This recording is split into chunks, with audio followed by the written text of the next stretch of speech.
So next up we have Michael Hirsch. This actually keeps us on time heading into the break, so 20 minutes. Thanks. Thanks. How's that? Can everyone hear me? So, good morning. My name is Michael Hirsch. This is some research that came out of Monash University, so that's in Australia if you're not familiar with it. What we're going to be looking at is the liquidity provision provided by high-frequency traders. I assume that we're all familiar with that. Basically, algorithmic traders who operate extremely low latency with co-location, typically don't hold a position overnight, and so on. So this is going to be a visual exploration. We're going to look at a few types of visualizations. The first is liquidity provision over time. Second, we're going to look at long-term liquidity provision in a network graph context. Finally, flurries and saunters of trading activity, but we'll unpack that in a few minutes when it comes up. So there are a few measures of liquidity. The one that we're going to be using for this analysis is the passive and aggressive sides of a trade. We've chosen this because it's more directly related to the broker's behavior. It's incorrigible. It's incorrigible to illusory liquidity. If I put in a best bid, but nothing really happens with it, this ignores that to a point. And finally, it's difficult to use this measure of liquidity without persistent identification and in an unfragmented market. The data set that we have for this happens to give us the ability to do that. So just quickly, if we're looking at this, we can see that we have a resting bid order, and then an aggressive ask order comes in, transacts. The passive bid order has provided liquidity to the ask. Now, in terms of our data set, we have every trade from the ASX, that's the Australian Stock Exchange, over a period of a year from about 2013. Today, we're only going to be looking at 5 high market cap stocks and a couple of others. But what's good about this data set is we have identifiers for the buyer and seller. If someone buys $100 of BHP in February, we can track them through November and see what they do with that. It has the passive and aggressive sides of the trade. What's nice is that a lot of the stocks that would be traded on this market wouldn't really be traded anywhere else. A lot of them are Australian companies, or if they are international, during the hours that the ASX is open, other markets wouldn't necessarily be trading those same stocks. So we've identified and confirmed the broker IDs for 8 HFTs, and we're going to rename them. We've de-identified them. We're going to rename them for the purposes of this A through to H, A being approximately the smallest HFT in turnover, H being the largest. We apply some dithering to further de-identify them. But let's take a look at the visualization that we'll be looking at for the first section. So we can see we've got day along the x-axis. Along the y-axis, we have the market share of liquidity. In this case, for each day, 100% of liquidity is made and 100% is taken, so it sums up to 200%. But we can see for broker A, first thing we might notice, it has this large green chunk for about the first 40 to 50 days. Then it's brown for about another 100 days after that. We've mapped passive actions, passive sells and buys. We've mapped that to different shades of green. We've mapped aggressive activity to shades of brown. So you can see that this broker A, the smallest of our HFTs, is almost exclusively making liquidity, at least at the start of our data set. It seems to change, something happens, and now it's exclusively taking liquidity for 100 days, and then it exits the market. So in this case, this is stock 1. You can see that 1 over on the right-hand side. This is our largest market cap stock. But if we take a look at broker A and other stock, we see that that pattern of behavior is pretty much the same. And we do find that the behaviors in stocks and liquidity provision does seem to conform throughout the data set. Let's take a look at another broker. We've got broker E here. Shows some interesting patterns, some change in capital over time. What's extremely interesting is it takes about a 2-week break at day 170, comes back with a partial liquidity making strategy. Ultimately, first thing to notice, obviously, is that it's almost exclusively taking liquidity for a long time. Then after about day 180, it's a mixture, still slightly net, still a net decrease in liquidity. Let's take a look at another one, broker H. This is our largest HFT. And broker H is taking very significant amounts of liquidity, at least in stock 2. So somewhere around 11% in stock 2, that's of all liquidity is taken by broker H. It varies between about 2 to 11% for these stocks. for this broker. If we want to look at the smallest 4 HFTs, so we have 8, we're going to look at the smaller 4 now. So we've seen A on the left, we haven't seen the others. B and C do seem to be providing liquidity. They're actually slightly net positive, of about 0.5% up to about 1.5%. D has some interesting liquidity provision patterns, so it's mostly taking liquidity, but at day 100 or so, it seems to turn on some kind of element, some liquidity making element, and that doesn't necessarily last the same amount of time throughout stocks. We can see it lasts the longest in 4, potentially still going, but it doesn't last a very long time in 1 or 5, for example. Now if we want to look at our larger HFTs, so we've seen E on the left, we've seen H on the right. G, in this case, is about 50-50. I think slightly, it is a slight reduction in liquidity overall throughout these stock. F, you've probably noticed, is entirely blank. So we've included F here for completeness because F is actually quite active in lower market cap stocks. So we can take a look at those. If we dive down to some of the smaller stocks, we can see HFTs aren't necessarily, or at least in this selection, aren't necessarily very active, but we do see E, F, and G still have a presence. E looks fairly similar to the way that we saw it before. G is now almost entirely liquidity taking, maybe not even almost. And F is providing liquidity. It's providing about 2 to 5% liquidity in these lower market cap stocks, where you might argue that it's more important that someone be providing liquidity there. So finally, if we're going to look at high frequency traders as a group, so we've combined them all together, and we can see that about 70% of the time, HFT actions seem to be reducing liquidity. Now this is definitely very heavily skewed by the larger HFTs. We've seen that larger HFTs appear to have a tendency to have this more one-sided, more liquidity-taking strategy. And so this is definitely skewed by them. But overall, as a group, it looks like there's mostly liquidity being taken and not made about 70% of the time. This picture, this doesn't necessarily conform to a picture of a market maker, where there's a lot of arguments being made that high-frequency traders are market makers. There's also arguments being made in the opposite direction. Let's jump to the next part about network graphs. So network graphs are typically used to analyze the flow of infectious diseases or influence or information. So we're going to borrow some graph theory to examine whether or not a market maker can be found in as much as a market maker facilitates the flow of capital between other brokers. So here we have a picture of a network graph. This is taken from that first stock of a period of about 180 days. There are 68 brokers in here. And if you're not familiar, you haven't seen a network graph before, what we essentially do is we take a bunch of nodes. Each broker here is a node. We throw them into a 2D space. Every node repels every other node. And then if 2 brokers have traded with each other, we attach a spring essentially between them. The strength of the spring is proportional to how much they've traded, and it pulls them together. So if 2 traders trade a lot, they end up being very close with each other, to each other.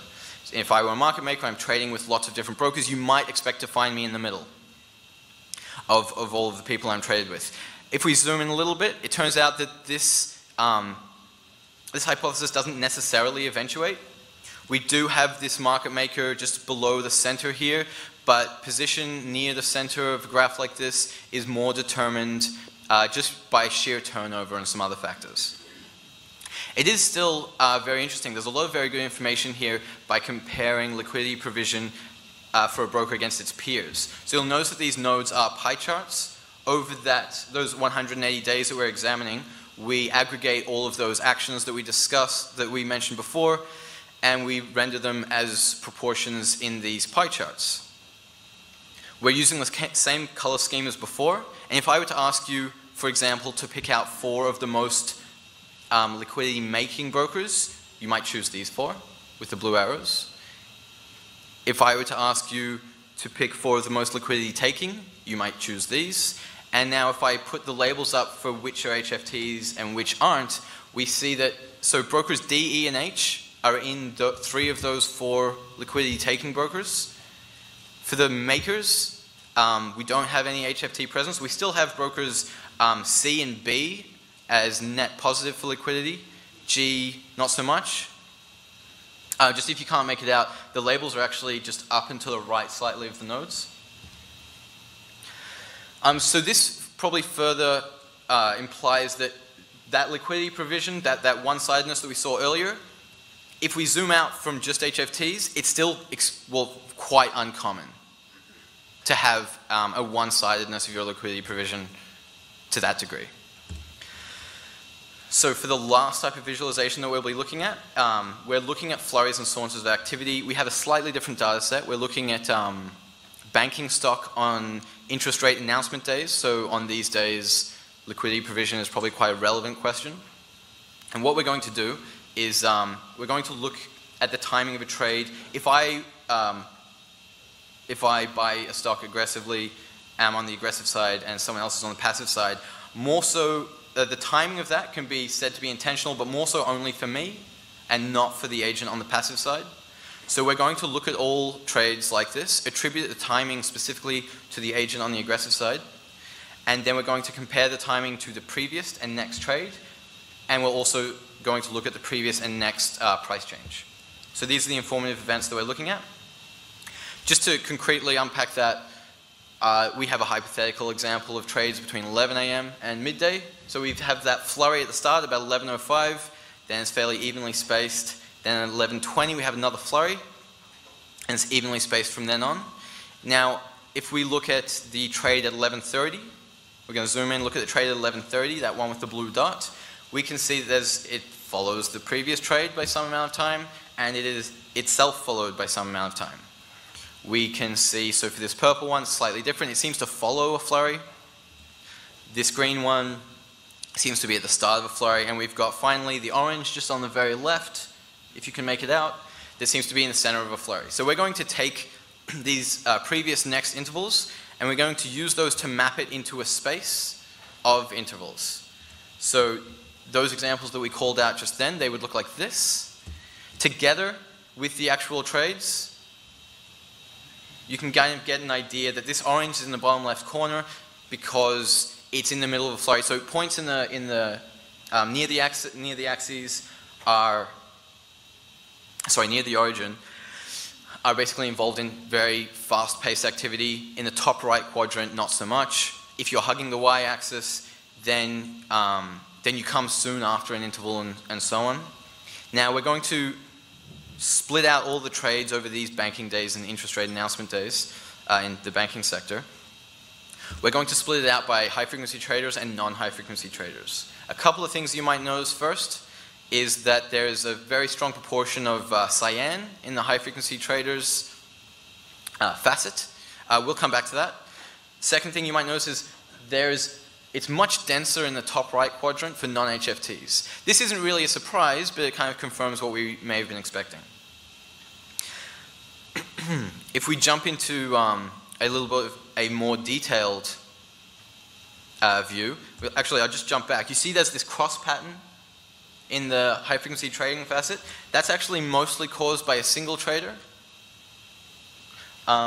We won't jump into that. We don't really have time to jump into what may have been causing that even, but you do see these very interesting patterns. For brokers D, E, and G, they have these strong bands near the y-axis. So these range, the time span ranges from about 0 milliseconds to 2 hours. It's on a log-log scale. We can see that brokers D, E, and G, so those were the same liquidity taking. There was also H before. We can see that they seem to trade within 0 or 1 milliseconds of the trade that came before it,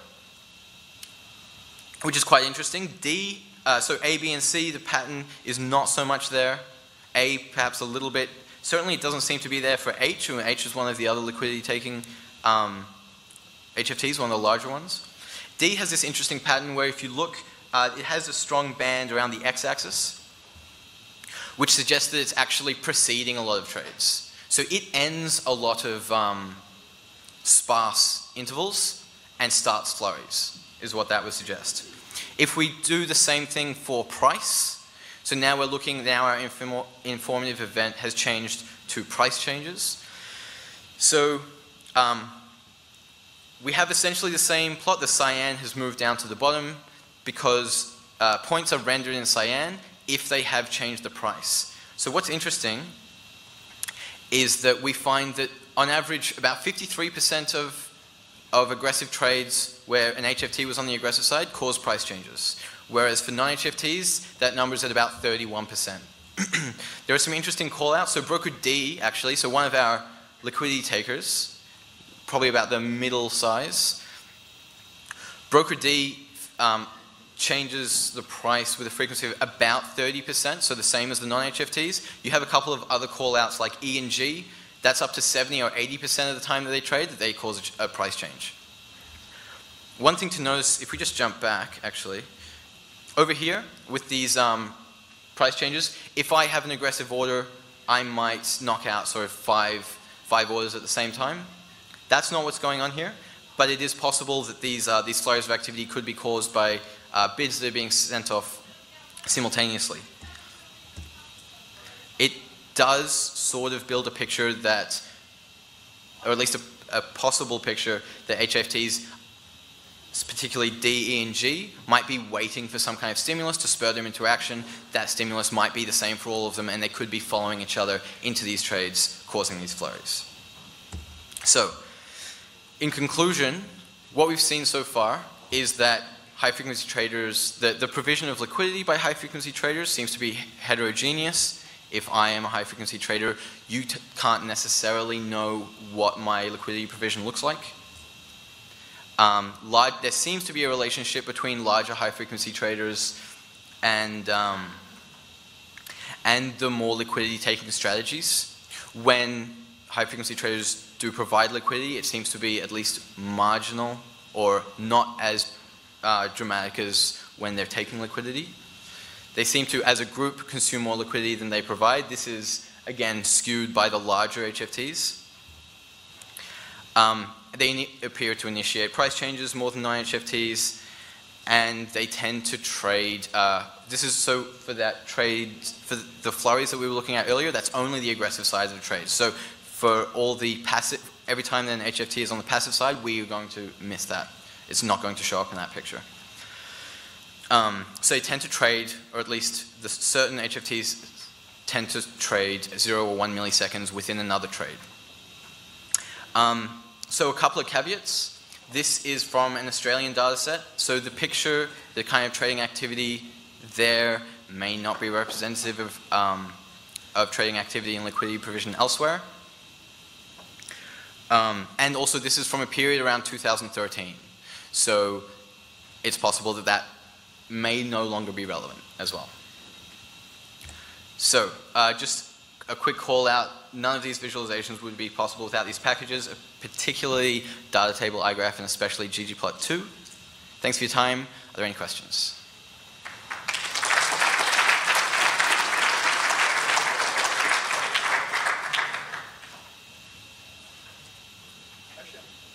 Oh yeah. I have a question. So, sure. What do you, let's say the market's falling, and I'm an aggressive buyer. Yep. Under your definition, that would be taking liquidity. So what happens if you change your definition to consider that that's a provision of liquidity? How would these results change? Do you have any ideas? I wouldn't guess, like I'm not going to guess now how they might change, but over a long term, so for example, for the results shown here, I would say that if you were in a free-falling state for a very long time, this kind of thing may be skewed, but that's not necessarily, so these results wouldn't be affected by that. Okay. Just wondering, that kind of disagrees with some of the findings on, the flash crash that we had here, so, okay. So, I mean, for a longer term, so issues like that would probably balance out overall. They wouldn't necessarily be represented as largely. Does that make sense? We can cover that after if you like. Okay, thanks for your time.